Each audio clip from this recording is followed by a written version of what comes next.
The invitation had arrived via text message with a photo of gleaming marble countertops. Housewarming at my new luxury apartment. Finally living somewhere that matches my success level. Hope you can make it, sis. Jake. I stared at the address on my phone screen while reviewing monthly reports from my property management company. 1247 Metropolitan Heights, Unit 3C. The address was familiar because I'd been reviewing the building's financials all morning.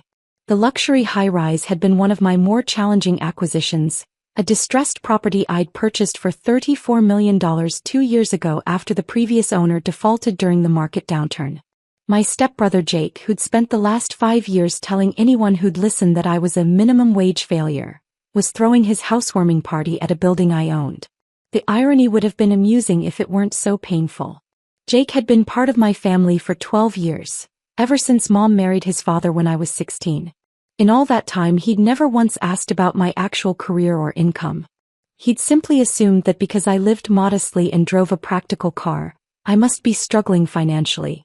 What Jake didn't know was that his failure of a stepsister had quietly built a real estate empire worth $156 million over the past decade. While he'd been climbing the corporate ladder at a mid-tier marketing firm, I'd been strategically acquiring undervalued properties, renovating them, and creating a portfolio of high-end residential and commercial spaces.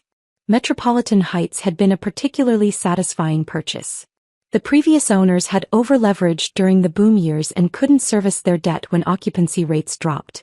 I'd bought it at a significant discount, invested $8 million in upgrades, and transformed it into one of the city's most desirable luxury residential buildings.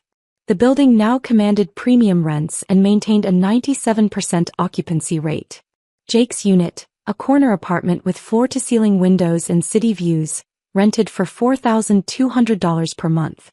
I decided to attend the housewarming party, partly out of curiosity and partly because I hadn't seen that side of my family in several months. Jake had been increasingly distant as his career progressed, making it clear that he considered my presence at family gatherings somewhat embarrassing. The party was scheduled for Saturday evening, and I arrived precisely on time, wearing a simple black dress and carrying a modest housewarming gift. The lobby of Metropolitan Heights was impressive marble floors, contemporary lighting, and a concierge desk I'd personally approved during the renovation. I took the elevator to the 3rd floor, noting the quality of the finishes and the quiet efficiency of the building systems I'd invested so heavily in upgrading. When the doors opened on Jake's floor, I could hear music and conversation coming from Unit 3C. The apartment was packed with Jake's colleagues from the marketing firm, along with several family members I recognized. The space looked exactly as I'd expected when I'd reviewed the floor plans: open-concept living with premium appliances, hardwood floors, and those impressive city views. Jake greeted me at the door with an expression that mixed surprise with mild embarrassment. "Emma, you actually came. I wasn't sure." He gestured vaguely at the elegant surroundings. "I mean, I know this kind of place isn't really your scene." "It's lovely, Jake. Congratulations on the new apartment." "Thanks. Yeah, I finally made it to a place that matches my income level, you know? It feels good to live somewhere that reflects actual success." The comment stung, but I kept my expression neutral. "It's certainly impressive." Jake led me into the living room, where about 30 people were mingling with wine glasses and catered appetizers. I recognized several family members: my stepdad Robert, Jake's sister Kelly, and a few cousins from both sides of our blended family. "Everyone, you remember my stepsister Emma," Jake announced to the group. "She managed to make it tonight despite her busy work schedule." The way he said busy work schedule made it clear he was referring to what he assumed was my minimum wage job. Several people glanced at me with expressions that mixed politeness with pity. "What a nice surprise," said Kelly, Jake's sister, who worked in finance. "We don't usually see you at events in this part of town." "I manage," I replied simply. Over the next hour I circulated through the party, listening to conversations about career achievements, salary increases, and the challenges of living at this level. Multiple people made comments about how expensive the neighborhood was, how exclusive the building had become, and how fortunate Jake was to be able to afford such luxury. The building's rental rates were mentioned several times, always in tones of impressed admiration. $4,200 a month for a one-bedroom, someone marveled. That's more than some people make in 3 months. Jake basked in the attention, clearly enjoying his role as the successful family member who'd achieved the lifestyle everyone aspired to. He gave impromptu tours of the apartment, highlighting the premium appliances, the marble bathroom and the spectacular view. This is what happens when you work hard and make smart career moves, he told one group. You earn the right to live in places like this. I found myself standing by the floor-to-ceiling windows, looking out at the city lights, when my stepdad Robert approached me. Beautiful view, isn't it? He said. It really is. Jake's done well for himself. This place must cost a fortune. I'm sure it does. It makes me proud to see him achieving this kind of success. You know, Emma, you might want to think about what Jake's done here. Maybe it would inspire you to aim a little higher in your own career.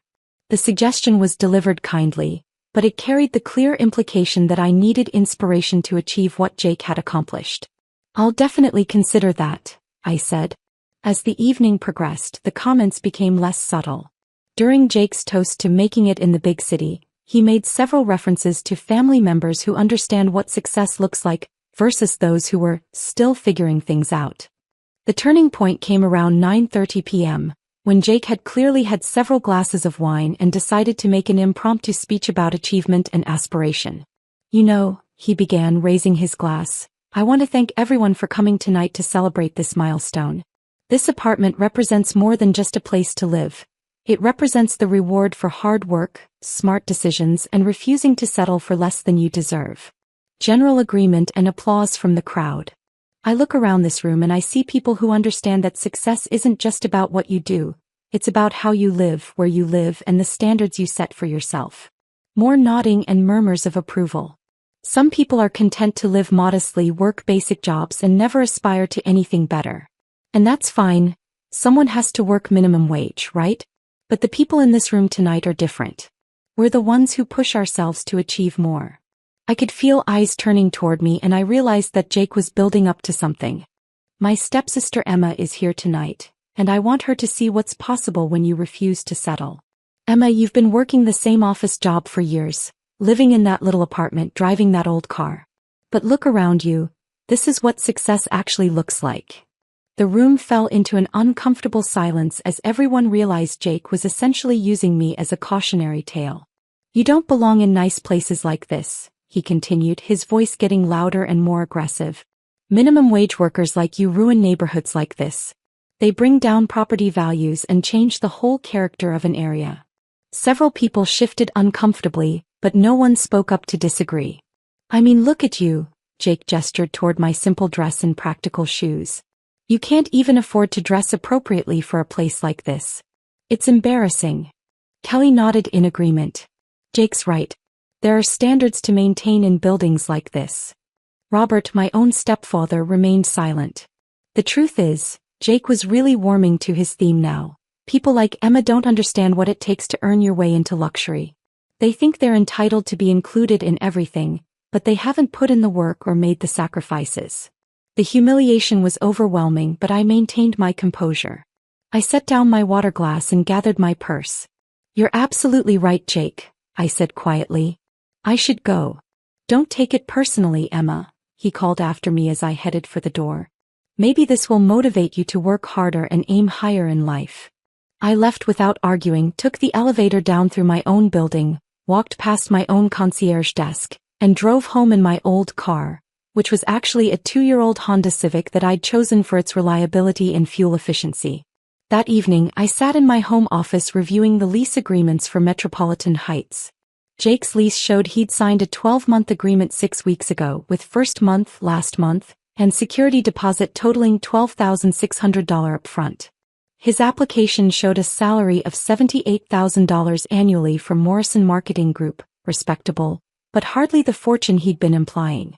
I spent an hour reviewing the building's lease termination policies and tenant conduct guidelines.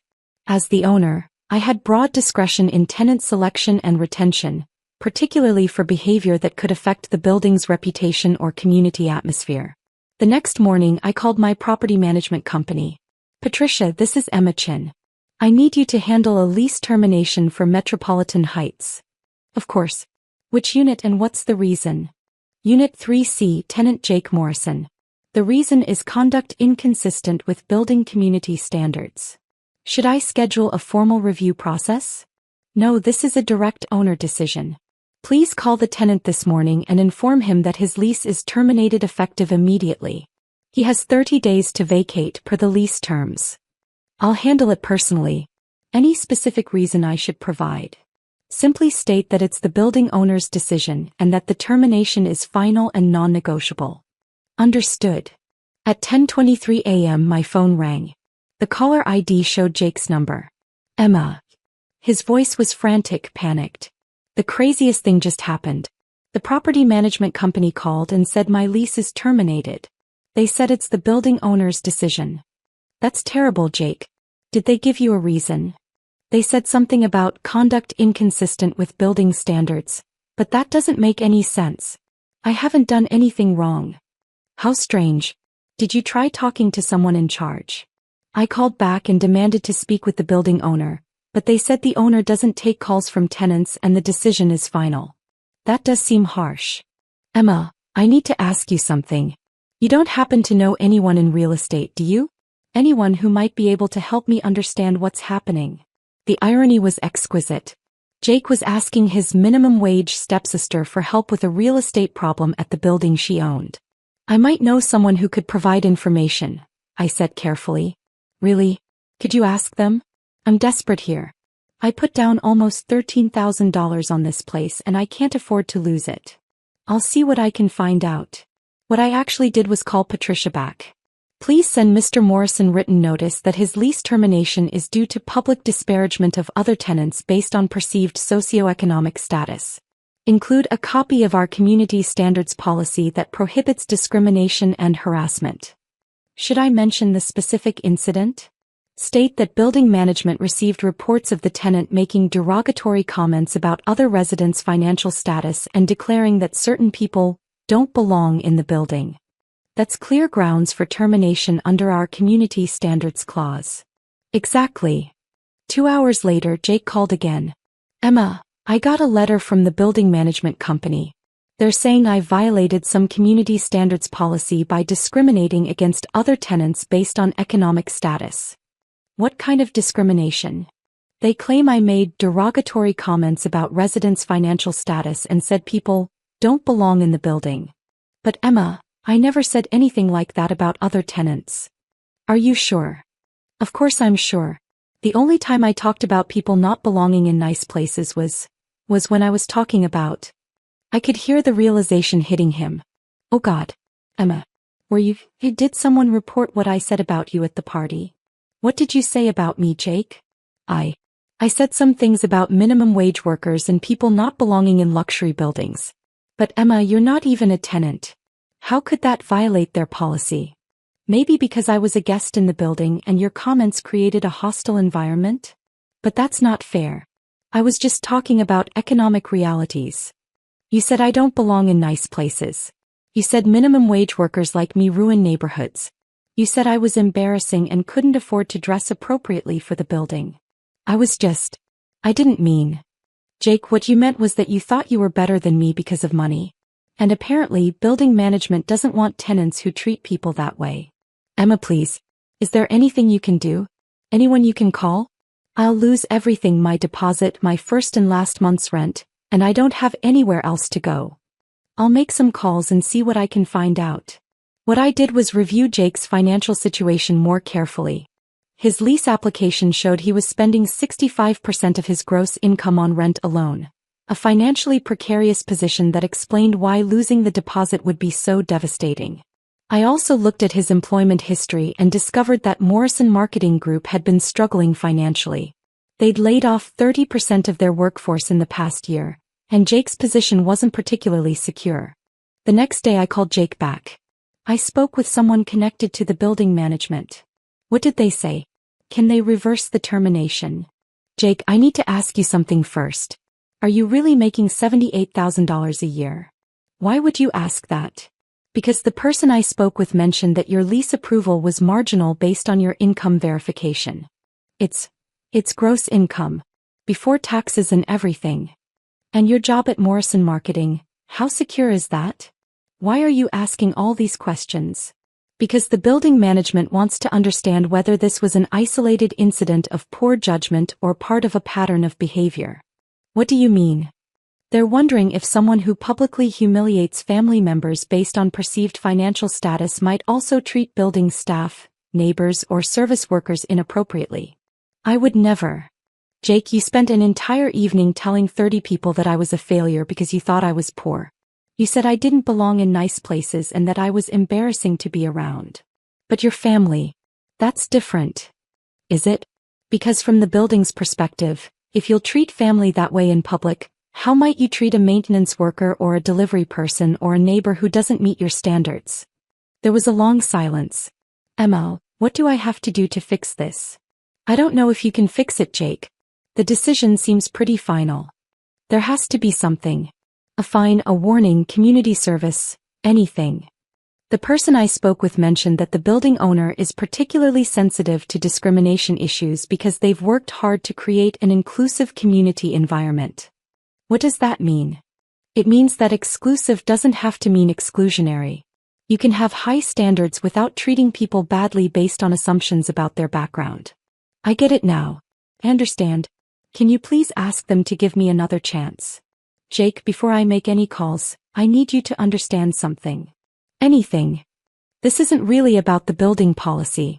This is about the fact that you've spent years treating me like I was beneath you because you made assumptions about my financial situation. Emma, You never once asked about my actual job. You never inquired about my career goals or my life plans. You simply decided I was a failure and treated me accordingly. I was wrong. You were cruel. And you were cruel not just to me, but to anyone else you perceived as being lower on the economic ladder. I can change. Can you? Because this isn't just about apologizing to me. This is about fundamentally changing how you view and treat people. I will. I promise I will. Jake, let me ask you something. What do you think my actual job is? I thought you worked in some office doing administrative stuff. I own a real estate investment company with a portfolio worth $156 million. The silence that followed lasted nearly 2 minutes. That's not possible. I own Metropolitan Heights, Jake. I've owned it for 2 years. You've been paying rent to me. You own my building?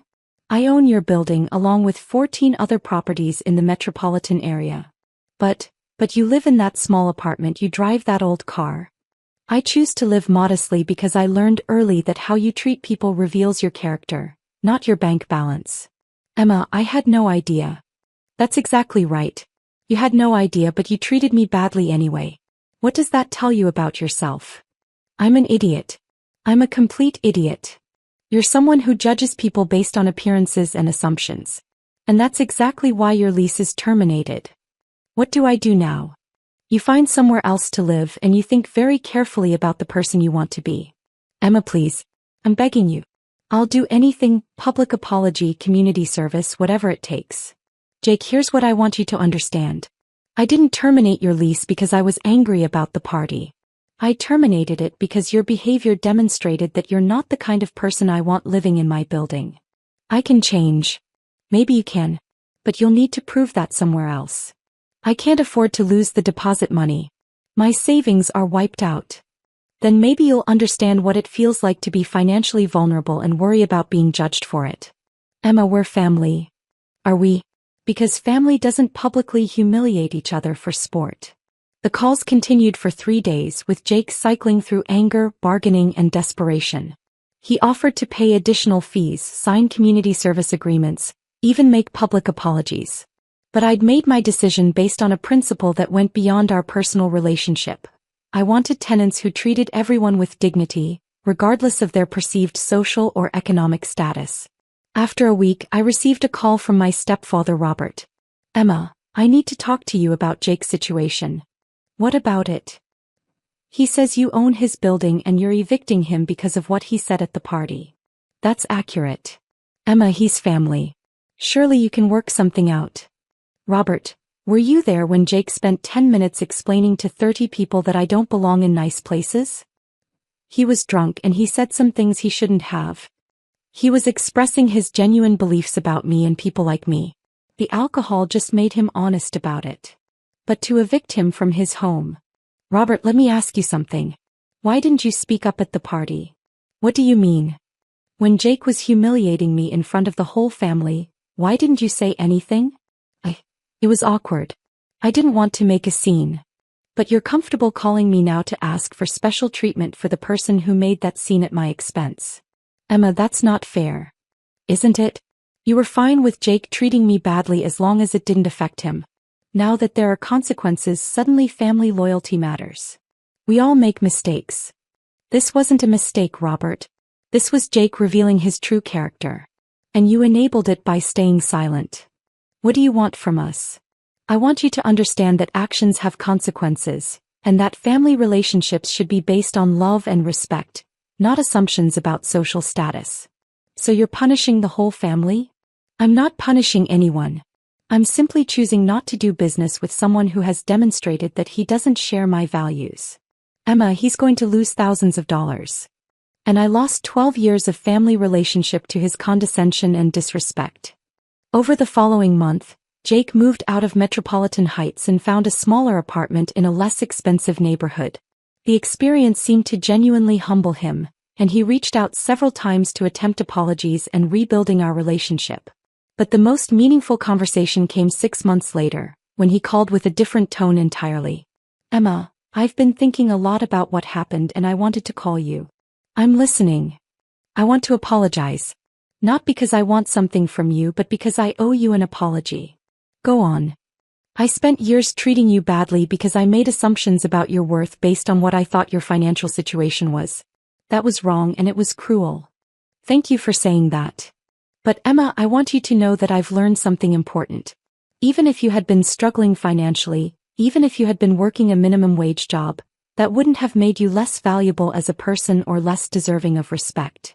The acknowledgement surprised me. What made you realize that? Living in my new neighborhood. Meeting people who work service jobs, who struggle to pay rent, who can't afford the things I took for granted. Realizing that they're good people with dignity and worth, regardless of their paychecks.